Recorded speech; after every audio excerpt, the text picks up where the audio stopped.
Hello everyone, welcome back to another episode of How to Play Chess from Scratch. In this episode, we are going to talk about what is a middle game and how to play the middle game. And in the end of the video, I'm also going to talk about how can you improve your middle game for future. So this video is going to be very critical. It took me a couple of hours to wonder how can I portray this particular middle game topic to you guys, and I'm finally prepared to give you a complete overview about the middle game. So I don't want to waste any further time, so let's begin. So, what is a middle game? So, middle game is the second phase in the game of chess, which comes after the opening stage. For example, if you don't really have an idea about the opening, we try to control the center by pushing up the pawns. Black does the same. We try to develop our minor pieces like knights and the bishop, which is a key of playing the opening. We try to castle up, which is another idea in the idea of opening, and that's how you play the opening stage. Bishop g5, simply developing the pieces. We are going to have a standard position d6, h3, trying to stop bishop to g4, bishop to e6, and now white takes, black takes back. We have knight to c3, and now we simply have a standard opening position where both the sides have controlled the center, castled up, and developed the minor pieces. That's it.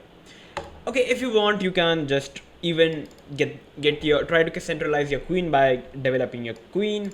Try to centralize your rooks. That's it about the opening stage. Now coming to the middle game, how to think in middle game. I believe middle game consists of two ideas, which is strategy and which is tactics. Middle game, and first talking about strategy, basically you need to make a plan, and according to the plan you continue the game. But you can only make a plan if you know the position, if you know what is going on in the position. There are many factors that we are going to talk about. So factor number one, count the material. Always you should always start by counting the material. So in this particular position, black is having 8 pawns. White is also having 8 pawns in the position. If I'm right, both the sides are having 2 knights, 1 bishop, 1 queen, 2 rooks, and 1 king, which is kind of essential in order to play chess.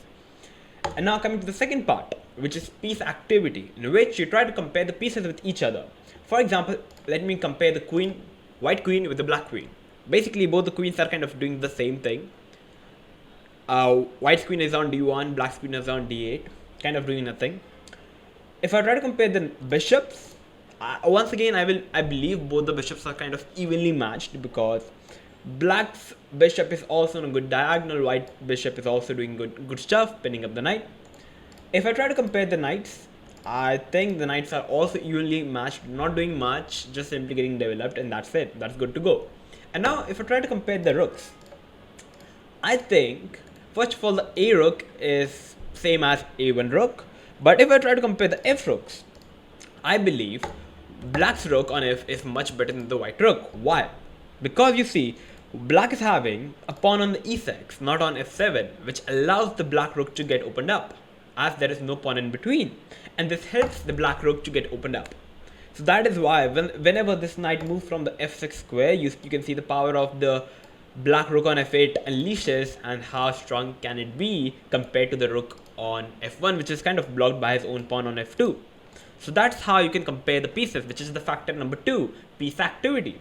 Now coming to the factor number 3, which is pawn structure, trying to compare the pawn structure. So in this particular position, I believe white is having a very solid pawn structure with absolutely no weaknesses. If I try to compare the black pawn structure, black is also having fine pawn structure, but when it comes to the e pawn, black is having 2 pawns on the e5, which can be a liability and asset at the same time. Why? First talking about liability, because black is having double pawns, which is going to harm black in the future, as double pawns kind of, you can, like, it's not worth it. If the pawn would have been on f7, it would have been much more beneficial.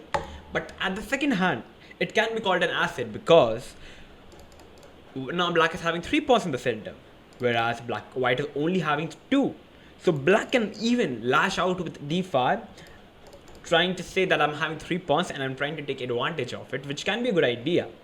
Okay, so that's how you compare the pawn structure. Now coming to the fourth factor, which is space, you try to compare the space. On the queen side, both the sides are having even space. In the center, for now, both the sides are also having the even space, until black does not play the move d5. And on the king side, I still believe both the sides are also having the even space. So in terms of space, both the sides are evenly matched, And coming to the fifth factor, which is the most essential one, which is the king safety. Basically, you try to compare the king safety of both the kings. I believe white king is much safer compared to the black king. Why? Because black is not really having the pawn on f7, which could be an important part in terms of the king safety. Though it doesn't really matter much because you can't really attack the black king. If it would have been a g pawn or the h pawn, I would have definitely considered black king extremely weak. But because of the f pawn, it only helps black to open up the rook. And definitely you can say black king is a bit weak, but that's not much.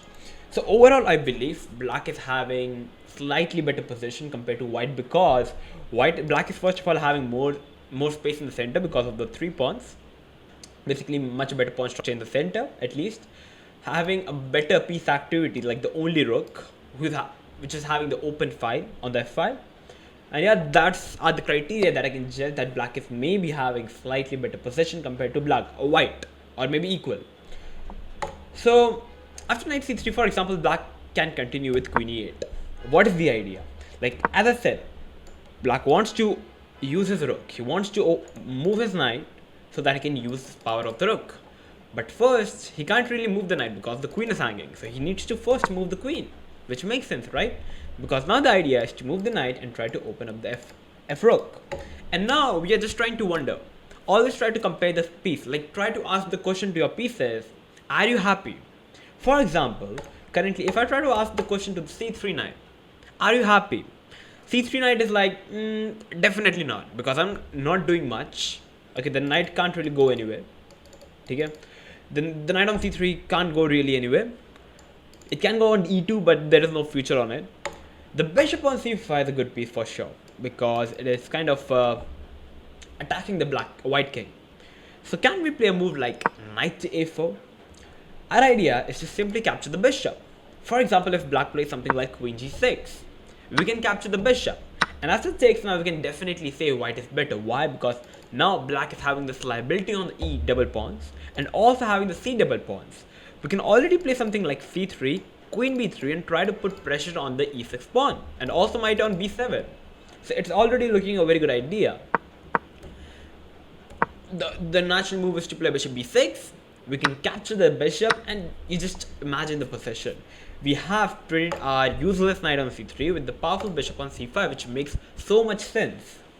Okay, and after a b6, now it's a question, how should white try to continue the position? So I don't really see a good way because my all pieces are kind of pretty happy. So what I can do here in this position, I can play c3.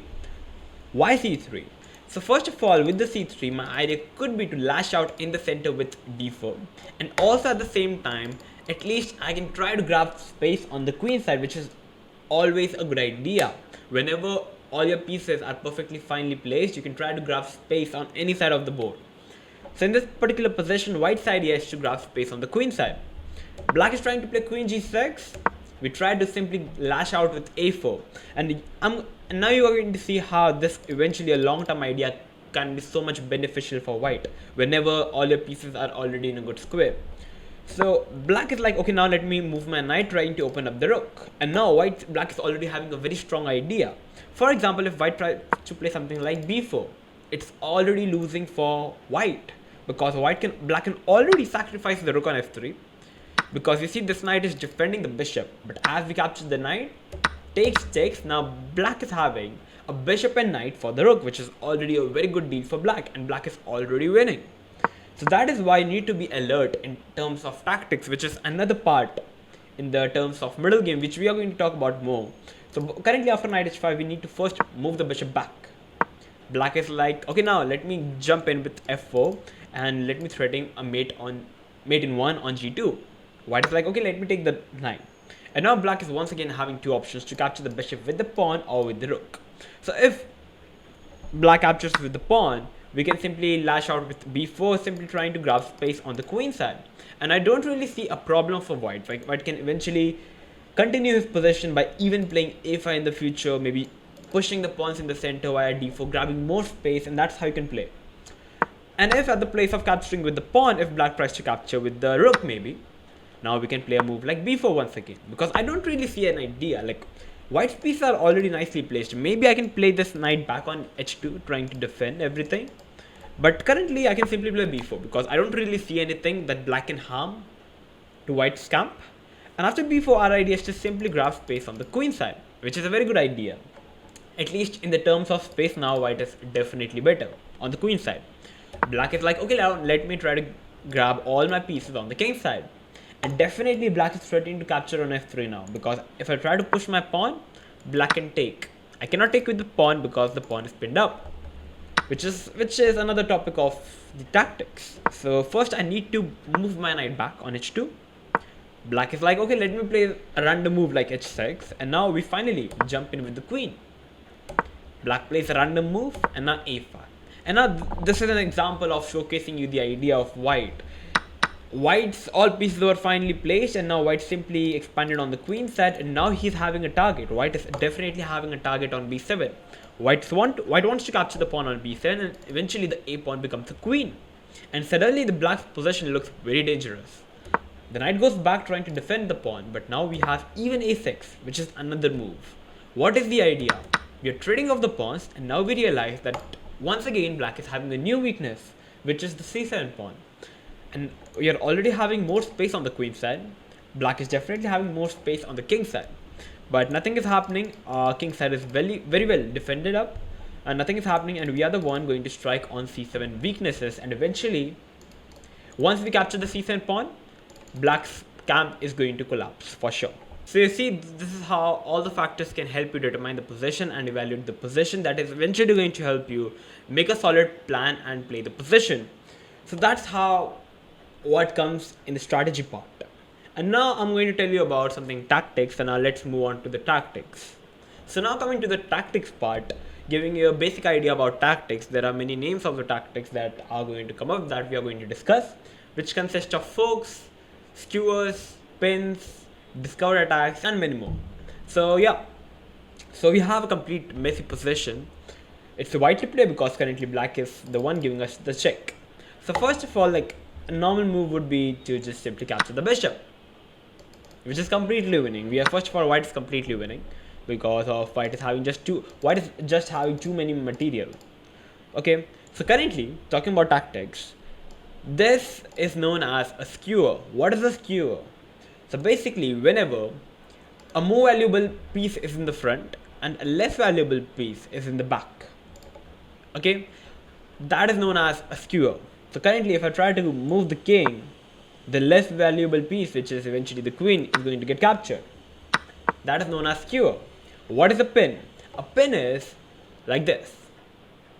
When a less valuable piece is in the front and more valuable piece is in the back. So basically, you cannot really move the less valuable piece, or else the more valuable piece is going to simply fall. That is known as a pin. Talking about what is a fork. So a fork here is, currently you see the knight. This knight attacks the bishop, and not only the bishop, it also attacks the rook. Though you cannot really capture the rook because it's a check, but still, just giving you a basic idea. Currently the knight attacks two pieces at once, which is known as a fork. Okay, basically any piece that attacks two pieces at once is known as fork.